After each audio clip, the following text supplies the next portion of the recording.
We all recognize that student, don't we? The one whose schedule reads like, I don't know, a corporate executive's calendar. Oh, yeah, totally. They're captain of the state debate team, starring in the regional musical production, running some complex community outreach program. And possibly training for a marathon on the side, Exactly. They are the absolute epitome of high achievement, right? Yeah. The picture of success that, well, schools and parents just love to celebrate. Mhm.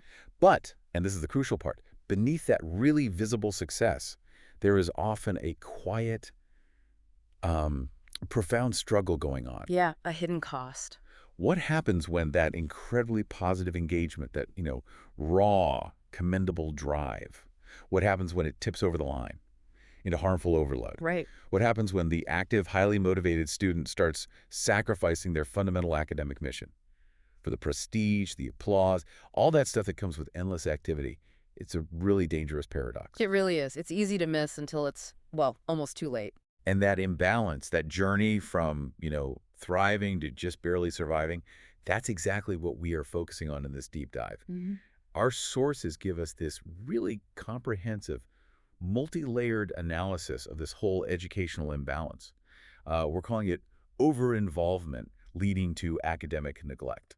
And it's important to say we aren't just looking at burnout here, like simple tiredness. No, not at all. We're dissecting the systemic factors, the things in the environment, in the student that actually create it. Exactly, the bigger picture. So our mission today is to thoroughly analyze this stack of research we've got. We need to clearly define the problem, trace its root, Right back to the psychological drivers, yeah. all the way up to those powerful societal pressures. Then identify the specific measurable warning signs. The red flags people can actually look for. And most importantly, lay out a detailed, actionable, evidence-based toolkit. Solutions for students, parents, and the institutions themselves. Absolutely, real tools. Okay, let's unpack this. And, this is more than just a surface level chat. Our sources provide some really robust theoretical frameworks, some crucial data points. Yeah, I saw that study, the percentage decline. Pretty But stark. very stark. And specific tools like checklists and these defined time ratios, things to actually help students and their whole support system, parents, teachers, actively restore and maintain some kind of equilibrium. So practical stuff. Very practical. This deep dive is really about understanding how to foster truly holistic development, the whole person, without letting the co-curricular tail wag the academic dog, so to speak. Good analogy. Okay, let's start at the beginning then. We really need to nail down a precise definition first, because just being busy isn't the problem, right? Lots of students are busy and thriving. Correct. It's about the nature of the busyness. So the issue is the commitment becoming excessive, to the point where it damages the primary goals. Mhm.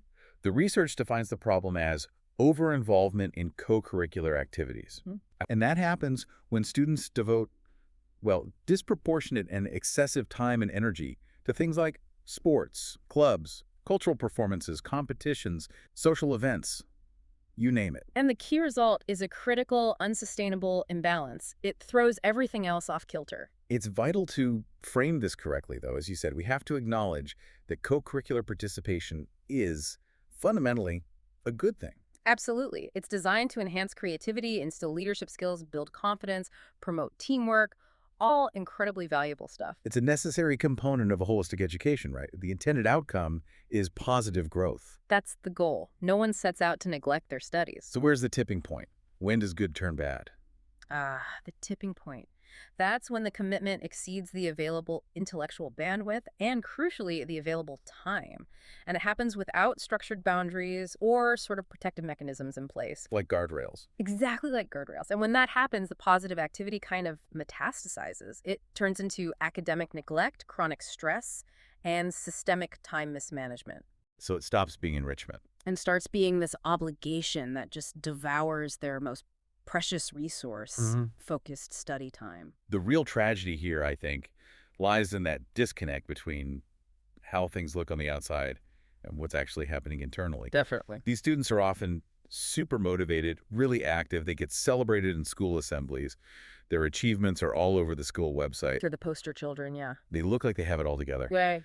But silently, they're struggling just to maintain any semblance of a consistent study schedule. And that lack of protected, structured time, it leads directly to these cascading effects. constant fatigue. Oh, the exhaustion must be immense. Immense and rapidly decreasing academic performance, and usually underneath it all, this profound underlying anxiety. And those consequences aren't just vague feelings. They are tangible, severely impactful, and, explicitly documented across the studies we looked at. Yeah, the impact cascades. It usually starts with the most visible sign, academic decline. Right, the grades start to slip. Exactly. Reduced comprehension, missed homework, falling grades. Those become the undeniable markers that something's wrong. Academic neglect in plain sight. But it feels like the erosion is more structural, not just like a bad week or two. You're right. It's chronic time mismanagement. And the irony is, these students are often brilliant operational managers in their activities. Yeah, they can coordinate complex logistics for a tournament or a rehearsal schedule, no problem. But they fail, often dramatically, when it comes to allocating sufficient proactive preparation time for their core subjects, like history or chemistry. But they're always putting out fires. Constantly, living perpetually in a reactive state, always performing triage, never actually getting ahead or strategically studying. And that constant juggling, always being on, Yeah. that must lead to a serious physical and mental toll. Oh, absolutely. Following the time crunch is this intense physical and mental toll. They're forced to cut into non-negotiable recovery time, sleep, downtime, meals sometimes. Which you just can't sustain. You can't.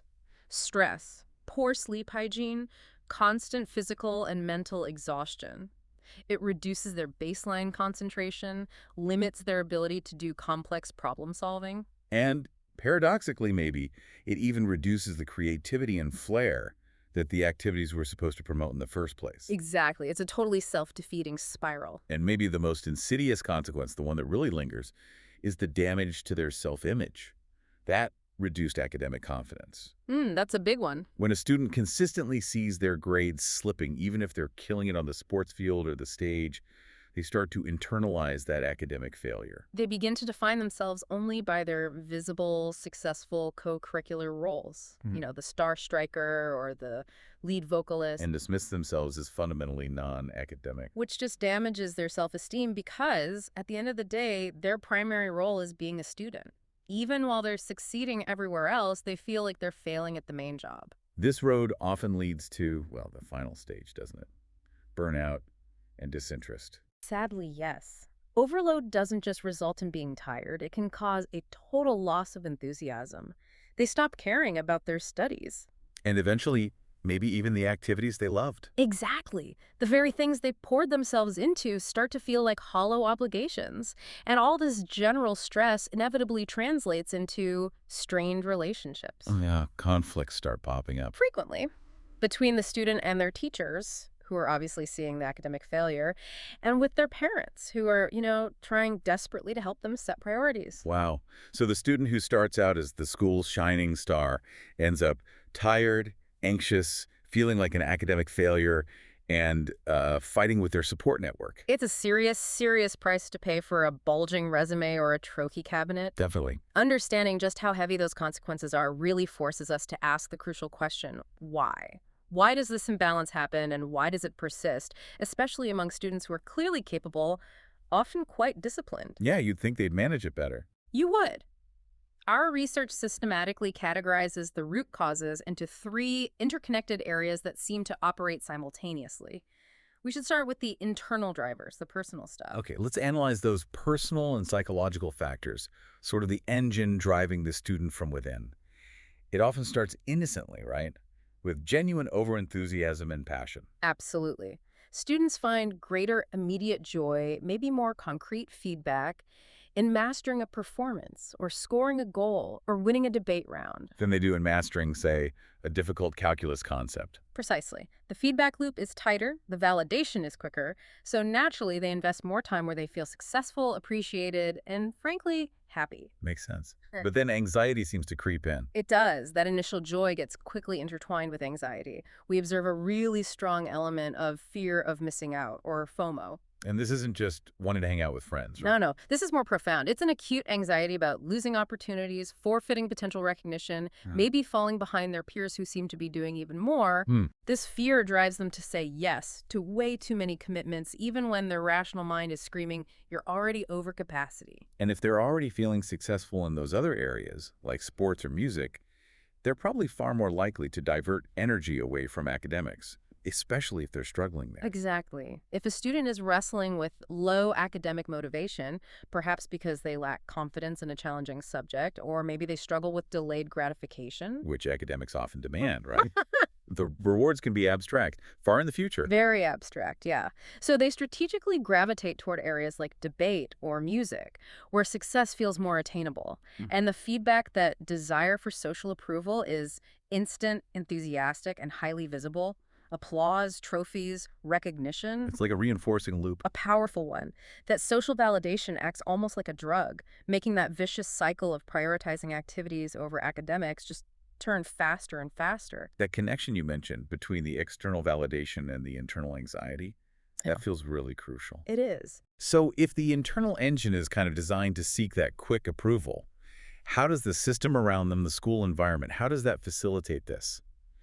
The institutional and environmental factors seem to be pretty significant enablers here. Oh, they absolutely are. Just look at the practical logistics sometimes. We frequently see issues like frequent scheduling conflicts. You mean like practice during class time? Exactly. Repeated practices, last-minute rehearsals, major competitions. Sometimes they're scheduled during or directly overlapping with core academic hours. So the student is forced to choose. They have to make an impossible choice. Mandatory class or mandatory final practice. This points to a deeper systemic lack of coordination where activity timetables are often created in a vacuum completely independent of the academic timetable. It treats the student's time as if it's infinitely elastic. Pretty much, which it obviously isn't. It almost sounds like a structural disregard for academic priority, even if unintentional. It often functions that way, yes. And this structural issue is frequently reinforced by the mentors themselves, the coaches, the directors. How so? Well, the sources cite widespread inadequate mentoring. You have activity leaders, coaches, cultural mentors who focus solely on developing the student's talent within their specific silo. Right, their job is to win the competition or put on a great show. Exactly. They rarely check, let alone actively monitor, the student's overall academic well-being. Their success metrics, their performance reviews probably only track performance in their field. Did the team win? Was the concert good? And this feeds into the broader school culture, I imagine. The research highlights something they call reward bias. Tell me about that. It's where schools and maybe even whole communities place a significantly higher public value on co-curricular recognition compared to, say, the quiet, consistent diligence needed for sustained academic excellence. So the big award ceremonies, the banners in the gym, the features in the local paper, they mostly celebrate the activities. Often, yeah, much more visibly than they celebrate, like consistent academic effort or improvement. The system is essentially rewarding the very behavior that can lead to the crisis. Wow. If the institution celebrates the performer more loudly, more publicly than the diligent student, the whole incentive structure gets skewed. It just fuels that psychological drive for external validation we were talking about earlier. Okay, so we have the internal drive, the institutional setup. Now let's turn to the forces coming from outside the school gates, the family and societal factors. This is where external expectations really start to pressure the student's finite resources. Right. And the parental contribution often stems from genuinely good intentions, it's important to say. Of course, parents want what's best. Absolutely. We observe genuine but often perhaps misguided parental encouragement for exposure. Parents believe they're maximizing their child's opportunities, pushing for participation in lots of things to ensure a well-rounded resume for college applications or future jobs. The more is better approach. Kind of. They prioritize involvement, maybe without adequately or objectively assessing the student's current academic workload and their actual capacity. They see it as essential resume building. Not realizing they might be facilitating schedule breaking. Precisely. And this parental drive is often mirrored by broader societal prestige. In many communities, let's be honest, public recognition in competitive forums, winning a regional sports title, performing lead in the play, it vastly overshadows the less visible, more incremental effort of academic diligence. The community headlines are reserved for the big win, not the consistent A's. Often, yes. Which further validates the student's internal choice, conscious or not, to prioritize the activity where the glory seems greatest. But the core failure, the thing that seems to bridge all three of these categories, personal, institutional, and family, it sounds like it comes down to a fundamental lack of communication. That's a huge piece of the puzzle. There's often a crucial breakdown where parents and teachers fail to collectively monitor the child's holistic schedule and their psychological balance. They operate in silos, too. So nobody has the full picture. Exactly. This leaves the student as basically the only person trying to coordinate this overloaded life. And let's face it, they rarely possess the structural maturity or, frankly, the authority to set firm boundaries with all those competing external demands from coaches, directors, parents, and teachers. You're caught in the middle. Completely caught. Okay, understanding what causes the imbalance is definitely the first critical step. But the second is knowing how to spot it. Right. Preferably before it becomes catastrophic. Yes, early detection is key. Our sources provide a pretty rigorous list of observable signs, the kind of things that parents, teachers, and maybe even students themselves can use as a reliable diagnostic tool. Let's break those down. Starting with the most quantifiable signs, the academic symptoms. And we need to look beyond just like a single bad test score. Right, it's about patterns. We're looking for a consistent, visible decline in grades across multiple subjects, not just one tricky one. This is often accompanied by persistent incomplete assignments, routinely missed deadlines. Things just start falling through the cracks consistently. Exactly. And a general, debilitating lack of preparation for major exams. Crucially, the sources say, the student exhibits difficulty retaining new concepts. Not because they can't, but because of sheer fatigue or chronic divided attention. Which suggests the problem is structural, deep-seated, not just laziness or a bad attitude. Right. Then there are the behavioral signs. These can often be mistaken for simple disorganization, but they're really indicators of profound stress. Like what specifically? Look for frequent absenteeism from scheduled academic classes. The student usually rationalizes it. I had to go to the extra rehearsal. Coach called a last-minute practice. The activity always takes precedence. Yeah. And when someone, maybe a teacher or parent, gently confronts them about their slipping performance, the student often exhibits irritability, defensiveness, or acute stress. They might lash out. Because hitting that nerve is painful. And the clearest, maybe most explicit red flag is just the sheer volume. Overcommitment to multiple clubs, teams, or events simultaneously. The quantity itself is a warning. Totally. If a student, even a high-performing one, is juggling, say, 4 competitive clubs, a varsity sport, and maybe a part-time job, that's a high-risk situation. It requires intervention almost regardless of their current grades. Because the quantity eventually predicts the quality decline. It's almost inevitable. And then there are the internal indicators, the emotional symptoms. These are often the hardest for the student to admit, maybe even to themselves. Yeah, the internal struggle. The student often experiences feeling overwhelmingly anxious and perpetually overwhelmed, despite maintaining that active, outwardly successful appearance. They might seem fine, but inside, they're drowning. They put on a good face. They do. They often demonstrate a clear loss of self-control over routine and rest. Their day is completely governed by external schedules, practice, rehearsal, meetings, not by their own internal needs for sleep or downtime. The schedule runs them. They don't run the schedule. Exactly. And they frequently manifest guilt or defensiveness when academic neglect is pointed out, because deep down, they know they're compromising their core responsibility as a student, and it feels bad. To really grasp why adolescents in particular fall into this trap, we need to connect these symptoms to some of the deeper psychological mechanisms at play. The sources anchor this imbalance in key theoretical contexts. Right, like the psychology behind it. Exactly. First, we can look at Erik Erikson's psychosocial development theory, specifically that critical stage of identity versus role confusion that happens during adolescence. Okay. Refresh my memory on that. Well, adolescents are basically on this high-stakes search for identity. Who am I? Where do I fit in? And excessive co-curricular involvement can become an incredibly effective, yet ultimately quite unstable, coping mechanism for self-validation during this confusing time. How does that look in practice? How does being on the debate team help you figure out who you are?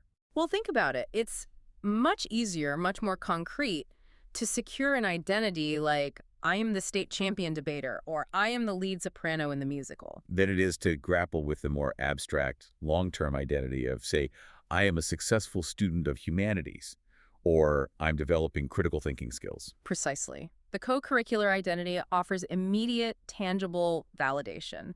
Medals, applause, roles, titles. It makes the more diffused, challenging, long-term academic identity feel less important, maybe less urgent. So they define themselves by their performances and awards, because those roles provide immediate structure and a sense of self-worth. Exactly. It fills that identity void quickly and effectively, but maybe not sustainably. And this ties directly into Maslow's hierarchy of needs as well, doesn't it? Absolutely. You remember Maslow's pyramid? That adolescent need for esteem and belonging is incredibly powerful. It's high up on the hierarchy. Feeling respected, being part of a group. Yeah. Yes.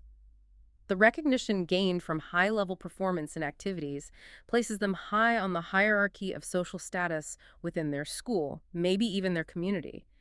That intense need for esteem drives students to overcommit, to seek more and more recognition. Thus compromising their academic equilibrium, which relates to more foundational needs, maybe. You could argue that. It potentially compromises the foundation of competence and structure necessary for basic cognitive needs, like learning and problem solving. They prioritize the feeling of belonging, the esteem hit, over the fundamental necessity of studying. Okay, so the theory makes sense. But this is where the research gets really interesting because we have actual quantifiable data demonstrating the risk. This isn't just theoretical anymore. Right. The numbers are quite sobering. The University of Chicago study from 2019 provides this stark, crucial data point. Students participating in more than 4 extracurricular activities showed a staggering 22% decline in academic consistency compared to those involved in only 1 or 2. Wow, 22%. That's not trivial. Not at all. That 22% figure is the hard evidence that verifies all those theoretical concerns. It's not just noise. It's a measurable structural erosion of study habits, retention, performance. That kind of decline. That could easily be the difference between meeting the entrance requirements for a competitive university and falling short.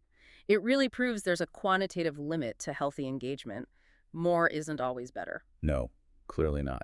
It also helps explain why this is becoming such an institutional focus now, where you see major policy bodies reacting to this kind of research, like the CBSE Holistic Education Framework of 2023. Can you remind listeners what CBSE is? Sure. The CBSE, the Central Board of Secondary Education, is a massive governmental educational body, primarily in India but influential globally. Their 2023 framework explicitly emphasizes the concept of balanced engagement between academics and co-curriculars. So they're officially recognizing the problem. Yes, and warning specifically against the pattern of overstimulation leading to subsequent chronic burnout. They clearly recognize this issue as a systemic threat to overall student well-being, and they're demanding proactive institutional intervention to address it. That's a significant policy shift. It signals that this isn't just an individual problem, it's a system problem requiring system solutions. Exactly. Which brings us neatly to the solutions part. Okay, so we've defined the crisis, we've dug into the driver's personal, institutional, societal, and we've identified the symptoms. Now comes arguably the most important segment, the practical toolkit. What can actually be done? Right. Moving from understanding to action. Our sources provide really detailed, actionable strategies, and they're nicely organized by stakeholders. So, what students can do, what teachers can do, what parents can do. We want to provide you, the listener, with concrete steps for immediate intervention if you see this happening. Let's start with the student themselves. What can they control? Okay, student-level strategies focus heavily on time and task management. The fundamental goal here has to be rigid, non-negotiable structure. Students in this situation cannot just rely on finding time. They absolutely must create it and protect it. Easier said than done when you're pulled in so many directions. True. The first practical step recommended is creating a weekly time tracker, literally mapping out the 168 hours in a week and dividing them into specific, protected blocks for academics, activities, and crucial recovery time like sleep. Just seeing it visually can be powerful. It can, but that tracking needs a guiding principle. The research offers something they call the priority pyramid. Okay, what does that look like? Imagine a pyramid. Academics form the large, wide, non-negotiable base. Co-curriculars are the smaller middle layer, important but strictly limited. And then leisure social time is the flexible, optional top layer. So if the base, the academics, is compromised. The whole pyramid collapses. It visually reinforces what must come first. I like that. Simple, clear. And for really concrete, almost mathematical protection against overcommitment, there's a specific ratio mentioned, the 2-for-1 rule. 2-for-1, explain that. This rule mandates that for every 1 hour a student spends in a co-curricular activity practice, rehearsal, meeting, they must dedicate a minimum of 2 hours to core academic work. Wow, that's demanding. It is, but think about it. If debate practice is 2 hours long, the student must schedule 4 hours of protected study time, either immediately adjacent to it or elsewhere that week. specifically earmarked to compensate. That ratio is critical then. It forces a mandatory check on just how much time activities are consuming relative to study. Exactly. It helps students plan dedicated study revision blocks around their practice sessions, Yeah. ensuring academics aren't just treated as the leftover bits of time at the end of an exhausting day. It shifts the mindset from I'll study if I have time to I must study before I earn my activity time. Right. And they need tools like calendar reminders for deadlines, proactively reserving time slots for deep work, not just shallow tasks. Okay, so time management is foundational. What about how they study when time is tight? They need academic support systems and study techniques tailored for these high-load periods. Absolutely. If a student misses a critical chemistry class because they were at a state competition, they can't just hope to catch up by sacrificing a night's sleep before the test. That doesn't work. No, the deficit is real. What recovery steps do the sources suggest? Students must immediately, proactively, seek out peer study groups to get notes and discuss what they missed. Or they need to request condensed notes or recorded lectures directly from their teachers. Taking responsibility for the gap. Yes, treat catching up like an urgent project management task, not something to put off. They should also schedule specific, recurring consultation periods with their subject teachers immediately following a major event or absence. Don't wait weeks until the knowledge gap has become a chasm. That makes sense. Get help quickly. And when time is genuinely limited, every minute has to count. That's why the sources strongly recommend integrating techniques like the Pomodoro technique. Ah, yes, the short bursts of focused work. Exactly. Those short, hyper-focused study sessions, like 25 minutes of intense work, followed by a strict 5-minute break. This helps maintain retention and combat mental fatigue far more effectively than trying to cram, say, 3 hours of tired, distracted studying late at night. Quality over quantity when time is scarce. Definitely. And all of this requires foresight, proactive planning. Students involved in demanding activities should be developing detailed exam readiness plans a full month before their heavy competition or performance seasons are due to begin. So they're not just reacting to the crunch when it hits. Precisely. It moves them from constantly reacting in panic mode to maintaining strategic preparation throughout the entire semester, even during the busy periods. Okay, that covers the academic side. But what about managing the internal pressure, the stress, the emotional toll? That's huge. We need to talk about emotional and behavioral self-regulation. This is about equipping the student with the tools to manage their own pressure cooker. First step, self-reflection journaling. Sounds simple, but regularly taking even 5 minutes to objectively assess their emotional state. How stressed am I really? And their actual academic balance. Did I meet my study goals this week? Can be incredibly grounding. It moves the crisis from just a vague feeling of anxiety to a structured observation of facts, allows for course correction. Exactly. And then, critically, they must master the power of no. This is maybe the hardest skill. Oh, definitely hard for high achievers who want to please everyone. Right. Students have to learn to recognize the physical and mental signs of fatigue and overload in themselves, and then actively, maybe even unapologetically, decline invitations or requests for further commitment when they know they are already near or over capacity. It's an act of self-preservation, isn't it? Not selfishness. Absolutely. Furthermore, they need healthy coping strategies for the stress they do face. Things like engaging in mindfulness or grounding exercises. Even just 3 minutes of focused breathing before a major performance or competition can help manage that pre-event anxiety much better than just relying on adrenaline. Small interventions that can make a big difference. And to provide an immediate objective intervention tool, the sources offer that self-assessment checklist you mentioned earlier. Ah, yes, the quick diagnostic. It's a practical 5-question tool. Students rate statements like, I often miss protected study hours due to activity rehearsals, or I frequently feel anxious about my lack of preparation for upcoming exams, on a scale of 1, never to 5. Always. And there's a critical threshold score. Yes. A total score between 18 and 25 is flagged as high risk.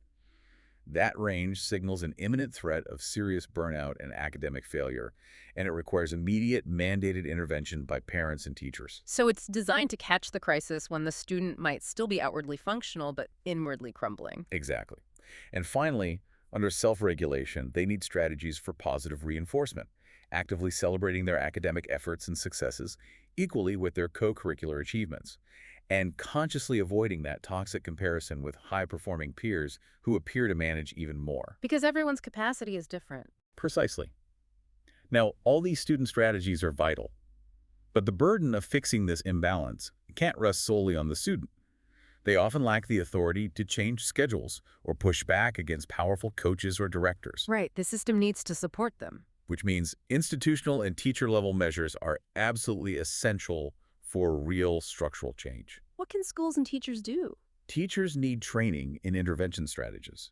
They need to be equipped and encouraged to proactively monitor students' participation load, especially those with known high-performance profiles and activities, and intervene when that imbalance becomes statistically apparent, using data like grades and assignment completion, not just gut feelings. Moving past subjective observation to objective data. Yes, and schools should formally introduce tools like activity balance forms at the beginning of each semester or year.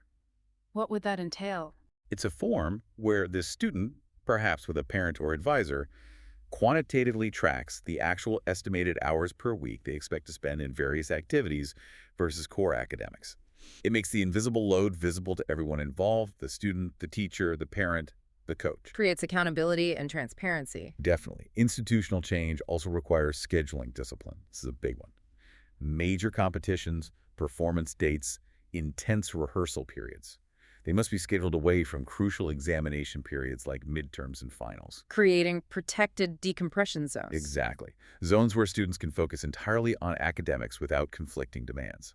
This requires high-level coordination between the school administration and all the different activity departments. Not easy, but necessary. And fundamentally, the whole school culture might need a shift. Yes. The sources strongly emphasize the need to publicly recognize academic perseverance alongside the more visible talent recognition. The effort put into consistent studying, the intellectual growth shown in a challenging subject, that should be celebrated in assemblies, newsletters, and awards just as much as a regional competition win. Balancing the reward system. Exactly. Okay, final piece of the puzzle. The crucial role of the home. Parental and home interventions. What's the advice for parents? It starts with this honest communication and limits.